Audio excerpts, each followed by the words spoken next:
Chama-se amplificador operacional, ou AMPOP, e é um circuito de grande ganho entre as entradas e a saída.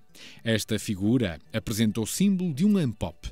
As ligações mais VSS e menos VSS indicam a sua alimentação, mas normalmente não são representadas em diagramas de circuitos. A tensão de saída VO é dada por esta expressão. VO é igual ao ganho diferencial AD vezes a diferença das tensões no pino mais e no pino menos, que se chama tensão diferencial VD. Um AMPOP real é um circuito integrado com vários pinos. O deste exemplo tem 8. Os mais importantes estão indicados neste esquema. O pino 2 é a tensão no pino menos, o pino 3 é a tensão no pino mais, os pinos 4 e 8 são a alimentação e o pino 6 a tensão de saída. Mas, como dissemos, o seu símbolo é triangular. A primeira abordagem, a análise de circuitos com AMPOPs, considera que estes são ideais. E só depois de entendermos o funcionamento ideal, passaremos ao funcionamento real e veremos como realizar a sua análise. Vamos considerar que o AMPOP tem ganho infinito. Dada a relação entre entrada e saída, podemos concluir que, qualquer que seja o valor da saída VO, a entrada VD será nula. Esta é uma das relações mais importantes na análise de circuitos com AMPOPs. Para além do ganho infinito, vamos também considerar correntes de polarização nulas, o que significa que não entra nem sai qualquer corrente IB- do pino V- e IB+ no pino V+. Até agora, falamos apenas das entradas e saídas do AMPOP. Um modelo do AMPOP ideal é o ilustrado nesta figura. O circuito de entrada está aberto e não consome corrente. A saída VO é uma fonte ideal de valor VD vezes AD. A partir do modelo e dos pressupostos apresentados, é muito simples analisar circuitos com AMPOPs. Antes de tudo, convém realçar que, uma vez que o ganho é muito elevado, infinito até nos casos ideais, os AMPOPs não podem ser usados sem realimentação. Para serem usados em circuitos lineares, a realimentação tem de ser negativa. Esta realimentação negativa é conseguida por uma ligação entre V- e a saída. Para o circuito apresentado, podemos verificar que existe realimentação negativa através da resistência R2.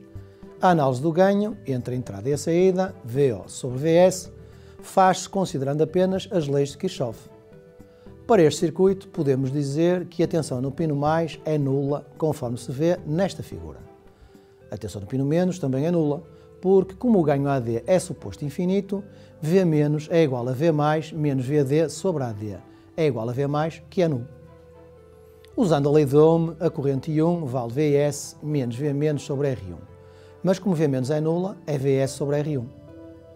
A corrente I1 em R1 é igual à corrente I2, que passa em R2, porque, como foi explicado, não entra corrente no pino menos.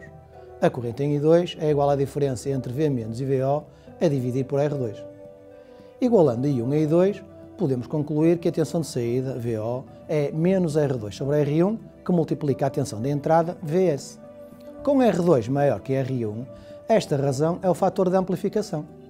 Por outro lado, este circuito é chamado circuito amplificador inversor, uma vez que a fase da saída está invertida em relação à fase da entrada. Porquê? Esta é uma questão que fica como desafio. Consideremos agora outro circuito. Para este, verifica-se que existe realimentação negativa através da resistência R2. A análise do ganho entre a entrada e a saída, VO sobre VI, faz-se considerando apenas as leis de Kirchhoff. Para este circuito, podemos dizer que a tensão no pino mais vale VI. A tensão no pino menos vale também VI, porque V+ é igual a V-, seguindo o raciocínio do exemplo anterior. Usando a lei de Ohm, a corrente I2 em R2 é VI menos VO sobre R2. A corrente I1 em R1 é igual à corrente que passa em R2, porque não entra corrente no pino. Igualando ambas as correntes, podemos concluir que a tensão de saída VO é a soma de 1 com a razão das resistências R2 por R1, que multiplica a tensão VI. Este circuito é chamado de amplificador não inversor porque a tensão de saída preserva a fase da tensão de entrada. Outros circuitos com AMP-OPs podem ser resolvidos usando os métodos anteriores. Bom trabalho!